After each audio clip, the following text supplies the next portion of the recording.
Le secteur du bâtiment est le plus gros consommateur en énergie. Réduire notre empreinte écologique passe par une action volontariste. Parmi les solutions, l'utilisation de matériaux constructifs biosourcés. Les PEP 64 ont fait ce choix d'un matériau d'origine végétale et renouvelable. L'architecte a ainsi réalisé un bâtiment bioclimatique, associant structure bois et isolation des murs en bottes de paille et de la toiture en ouate de cellulose. Construire en bottes de paille, c'est bénéficier d'un matériau de qualité qui a un retour d'expérience de plus d'1 siècle. En France, nous avons l'exemple de la maison Feuillette, construite en 1920 à Montargis, au sud de Paris, qui est toujours habitée. Les bottes de paille, qui ont près d'1 siècle, visibles depuis les combles, sont en parfait état. Cette technique de construction est l'assurance de minimiser fortement l'impact environnemental. La paille nécessite très peu d'énergie et tout au long de son cycle de vie, le bilan gaz à effet de serre est meilleur que pour de nombreux matériaux de construction. La paille permet même le stockage de carbone. La botte de paille est un matériau abondant et renouvelable. La production française annuelle brute est de 50 millions de tonnes. L'utilisation actuelle dans la construction est de 5000 tonnes. Même si tous les logements d'une année étaient isolés en botte de paille, un faible pourcentage de la production serait nécessaire. Une filière reconnue techniquement, structurée, sérieuse et fiable. Elle dispose des agréments techniques nécessaires pour l'assurabilité des constructions. La fabrication se déroule tout d'abord dans les ateliers Ourcade. Après, c'est usiné à la machine de taille qui est derrière. Nous assemblons les murs ici en 3 étapes. Une partie assemblage de la structure, des montants bois. Après, nous posons le panneau de contreventement de OSB en 18 mm. Et après, nous le retournons. Nous remplissons de paille. Tout le reste des opérations se déroulera sur le chantier.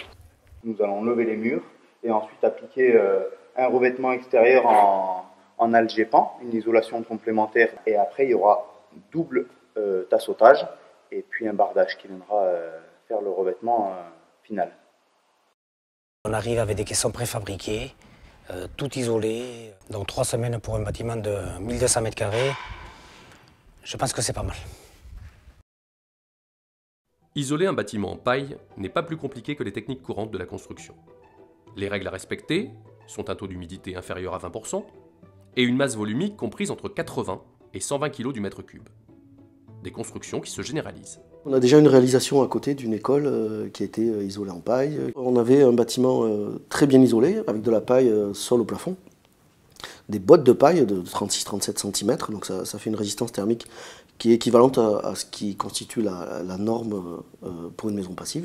Grâce à l'inertie de transmission des parois en paille et l'inertie d'absorption de la terre, on a un confort d'été qui est très important, puisque pendant la dernière canicule, alors qu'on avait des températures qui sont montées à plus de 38 degrés en journée, dans l'école, dans les salles de classe, on n'a pas atteint les 27 degrés, sans climatisation, sans surventilation nocturne. Utiliser des bottes de paille, c'est aussi bénéficier d'un matériau de chantier en circuit court.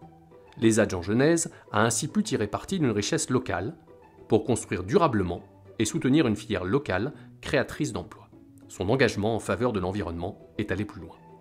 Les besoins en électricité pour l'éclairage artificiel ont été divisés par 3 grâce aux apports de lumière naturelle et à la généralisation de l'énergie LED.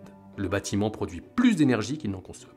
L'installation photovoltaïque permet de produire l'électricité nécessaire à 3 bâtiments similaires. Très grande réussite architecturale, un bâtiment qui permet des conditions d'accueil, d'ouverture vers l'extérieur, de travail, vraiment optimum pour nos salariés et nos travailleurs. On met en lien aussi avec un phénomène de diminution d'absentéisme comparativement à nos anciens bâtiments. Ils sont heureux de venir dans ces bâtiments, ils ont un aspect partie commune très agréable, des espaces de travail éclairés, lumineux, confortables. Dans l'ensemble, tout va bien. Toilette adaptée, la salle de repos est adaptée aussi.